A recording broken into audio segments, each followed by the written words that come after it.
Hi, I'm here for another interesting edition of my book review. If you are new on this channel, remember to subscribe to my channel, like the video and also share the video. You can also drop your comments on the comment box. You can also give me a thumb up if you like this video. Today I want to review another interesting book written by my favorite author, Reverend Christian, and the book I want to review today is titled The Majesty of Labor. The Majesty of Labor, written by Reverend Christian, the Shepherd of Mankind. Reverend Christian is the General Overseer of Locust Army International Church. He's an apostolic prophet captured with the vision of raising an altar for the captive Messiah in the heart of Africa. He's a prolific writer, and he has written over 230 books and he's still writing. Reverend Christian is a sacred eunuch with an oath of poverty. He lives in Lagos, Nigeria. The book, The Majesty of Labor, was published in the year 2013 by Shekinah Media House. The book has 12 chapters and I'm going to review it one after the other. So sit back and listen attentively. Chapter 1 of this book is titled Majesty of Labor. Majesty of Labor. There is no sustainable relationship between God and man outside labor. God crowns men in their work. God can be found in the dwelling place of idlers. Those who are displeased with the pleasure of labor will never enjoy the honor of living a successful life. It is what we cultivate that God will allow us to dominate. God builds men's future through what they can make out of their lives. Those who fold their hands at the time of labor will always be counted with devourers.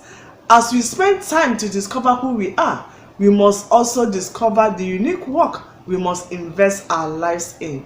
Any job we do outside the will of God for our lives can be crowned by God. The strength and talent to accomplish a particular work is given to men who the work is given to. God partners in achieving his purpose on earth. God visits and fellowships with men. Chapter 2 is titled The Dominion of Work. The Dominion of Work. Man is a seed of limitless dominion who gained dominion through his encounters. God brought all the things he created under the feet of men. There is no limit to what men can subdue on earth, but it is only what men see that they can dominate. Vision empowers men mentally for dominion. It also determines the scope of dominion. Those who God can't control can exercise dominion on earth. When God lost control of Adam, he was denied the privilege of exercising Edenic dominion. Since God can't exercise dominion for men, men's mental strength is empowered through self-development. Learning more skills will improve the dominion of our individual lives. The kind of self-development programs we indulge in must be controlled by the kind of jobs we are expected to accomplish. Every kind of dominion speaks through the work we are designed to accomplish. God rewards men when they accomplish the work that has their name. Now, chapter 3 of this book is titled The Revelation of Work. The Revelation of Work. Chapter 3 says, the revelation that Jesus Christ had about work is what patterned his successful ministry. What men know about work will always control how they reason and live. We can't separate who we are, how we live, and the work we do from the destiny we desire to apprehend. The revelation men have about work controls the level of attention and concentration they invest on labor. Chapter 3 also says, it is through our work that we shine before God and men. When we build an altar of fellowship by our work, God will unveil every aspect of our individual lives. God can reveal his mind to men who are not useful to him. Men die slowly through idleness. Every work on earth is designed to be accomplished at a chosen time. Both mental and physical energy should be properly invested on work at the appropriate time. Chapter 3 says, it is through work of men that God raises their families. Work defines reason for living. It is the source and sustenance of life. The abilities in us is given to us to work with, and such abilities reveal who we are. Now, chapter 4 of this book is titled The Discipline of Work. The Discipline of Work. Chapter 4 says, the labor of men appreciates and it is preserved through discipline. The training and development that comes through instruction helps disciplined laborers to achieve much in a very short time. Discipline helps dedicated workers to invest their energies and talents profitably. Lack of discipline leads men to toiling. Any work that must attract God must be worked under discipline, because God delights in instructing diligent laborers. When vision is made clear, men receive discipline to accomplish it.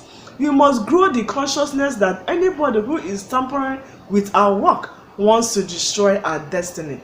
You must learn to assess the work you do so as to evaluate its opportunities to arrest your desired future. Work is meant to be part of us, and any job that we must use our lives to accomplish must be part of us. People are subjected to frustration when they involve themselves with works they are not designed to work. You need to be in charge of yourself all the time. Maximizing your seasons, virtues, and abilities requires subjection of ourselves. Chapter 5 is titled Dressing and Keeping God's Given Vision. Chapter 5 says, God created man as a visionary personality, and he can only relate with him around the accomplishment of vision. Vision appreciates the labor of men. It reveals and sustains men's lives. Where there is no vision, men and their work will perish. Working is essential, but it is not every kind of work that attracts God. Every God-given vision has waiting hours. What we plant must take natural process to bring harvest, so we must learn to wait for proper time of harvest. The clearer we see, the more understanding we have about our work. Improved understanding will help our visionary assignment to bear more fruits. The moment you discover that you are born to accomplish a non-visionary assignment, you will always be satisfied doing it. We must depend on the strength of focus to avert every kind of distraction that labor fatigue might want to introduce into our lives. Cultivating vision takes a lot of effort, wisdom, intelligence, and energy. Those who deserve to establish the immortality of their vision must endeavor to protect the fruits of their labor. Now, chapter 6 is titled Developing Work Enthusiasm. When people love their work, they are enthusiastic to go to work and find it difficult to close because they are in love with what they do. No matter how mega your income is, cultivated enthusiasm to work has the ability to produce unquenchable river of fulfillment from the spirits of those who have discovered the work they must do. Much can be achieved without red-hot enthusiasm. When men see their future in their work, they create enthusiasm. It is a miracle to discover the only job you must use your life to do. Being multi-gifted doesn't mean that you must do everything. You must desire to improve in whatever you do if you desire to avoid boredom. The more you learn about your job, the greater the accomplishment. It is impossible to avoid boredom if men continue in a job that is not designed for them. Sometimes our work might involve more than one person, so contact and covenant relationships are established through jobs. Chapter 7 is titled Working the Only Work You Must Work. Working the only work you must work. Chapter 7 says, every man on earth has a particular work that bears his destiny. Such work is the only work he must work. There are several works we can do, but there is always a work we must work. The work we can work is a general work, but the work we must work is a personal work. It is a work that bears our individual destinies. It is a work of our separation, relevance, crowning, and announcement. The work we must work bears our uniqueness and individual majesty. Chapter 7 of this book also says, Looking for a work outside ourselves is a sign that we don't know who we are. We must allow our work to choose where to live, the kind of people to associate with, the training we must embark on, and the kind of wife or husband we must marry. When men discover the very work they are in grace to work, they stand out. There is no competition in what only you can do. God depends on grace to design the kind and measure of work we can accomplish. When people neglect the job that is ordained to connect them to God and other destiny people, they also delay the destinies of those whose deliverance will depend on their manifestation. Chapter 7 of this book is titled, Work is Accomplished in Service. Work is accomplished in service. Chapter 8 says, every kind of work we do must be to the service of God and men. All the historical men whose feet remain tangible in the sand of time affected their generation through service. You must believe that there is somebody somewhere that needs your service. The glory of our lives is in alleviating the pain of others. God entrusted Jesus with his throne because of the service he rendered to humanity. Everybody on earth needs another person. Jesus died to save us because we can't save ourselves. You are indispensable in whatever you are designed to establish. Men share power with God through the act of service. We can predict the future of men from the kind of service they rendered to humanity. When men withhold their service to other men, they delay their promotion. Those who desire to be seen at the top must discover the service that has the ladder that leads to the top. Crowns are not given to those who just wish to have them, but men who serve to wear them. Chapter 9 is titled, Establishing Your Destiny Through Work. Chapter 9 says, any destiny men don't work out can be revealed. When we see our future, we are expected to work it out. We must not expect God to do for us what we must do for ourselves. When men refuse to discover the particular work that bears their future, they stumble into different works and they will eventually be frustrated. We can't separate what we do now from what we will become. Whatever men don't work out, God can't bless. Our worth in the eyes of men is in what we can do for them. What we do with our time is more important than what we say. It is wrong to make didactic claim about future when our confession can be matched with fervency to work. God doesn't work out men's confession. He depends on men to bring to pass whatsoever they had said. Every future and destiny has ability men must depend on to harvest them.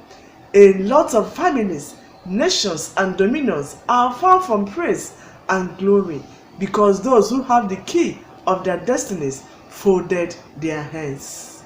Now, chapter 10 of this book is titled, Improving Work Competence Through Skill Development. Chapter 10 of this book says, skill development improves work competence. When people improve their skills, they achieve so much in a very short time. Since we can't improve everything, purpose must recommend what we must improve on.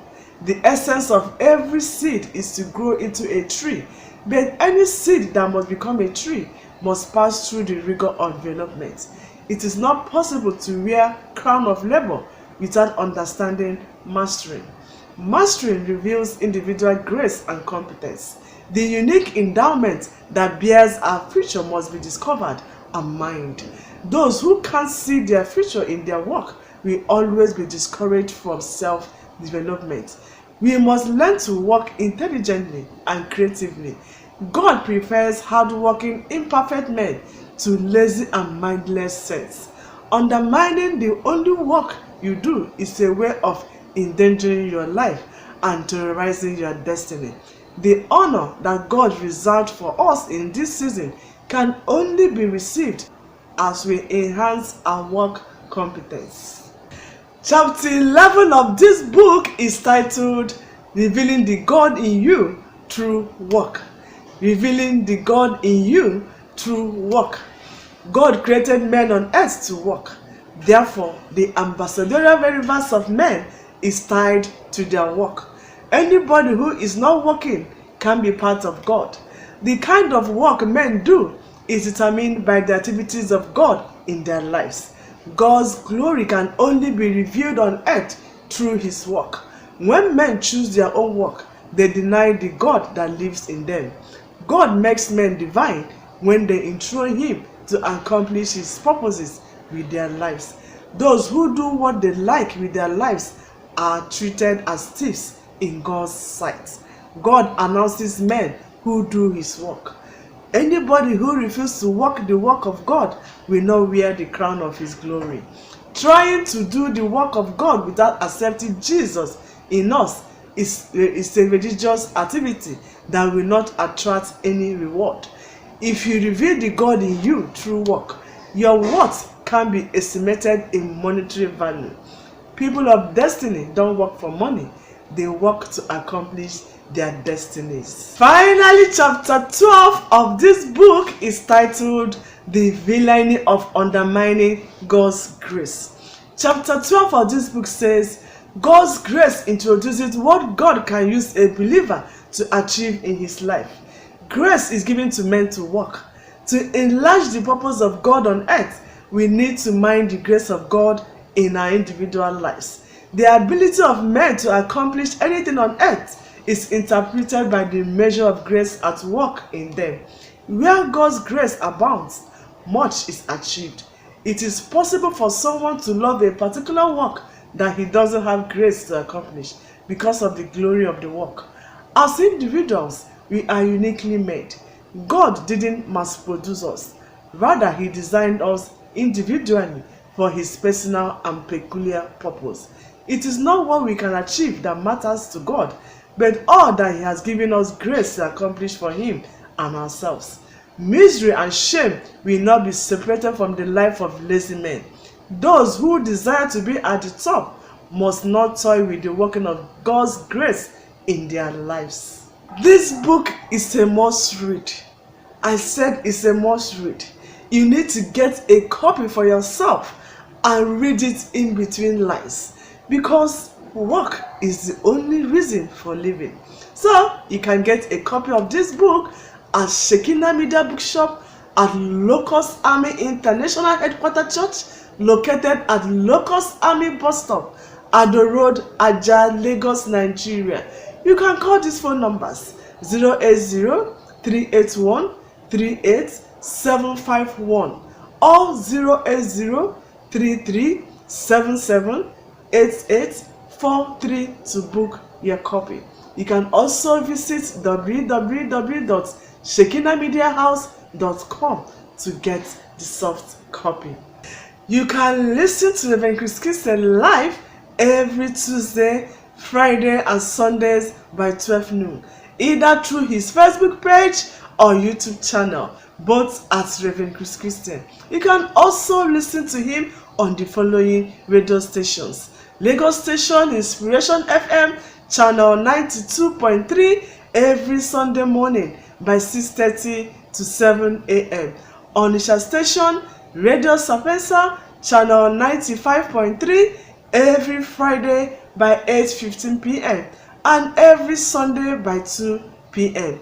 Enugu Station Urban FM channel 94.5 every Saturday by 9 a.m. Kano Station Ray Power FM channel 106.5 every Saturday by 9 p.m. Port Harcourt Station Wave FM channel 91.7 every Saturday by 9:30 to 10 a.m. You can also watch Reverend Chris Christian on DSTV Wazobia Mass channel 259 every Saturday by 12 to 12:30 p.m. Thank you so much for being part of this edition of my book review. Remember to subscribe to my channel, like the video, and also share the video. Don't forget to drop your comments on the comment box, and also give me a thumb up if you like this video. See you again in my next edition. Bye.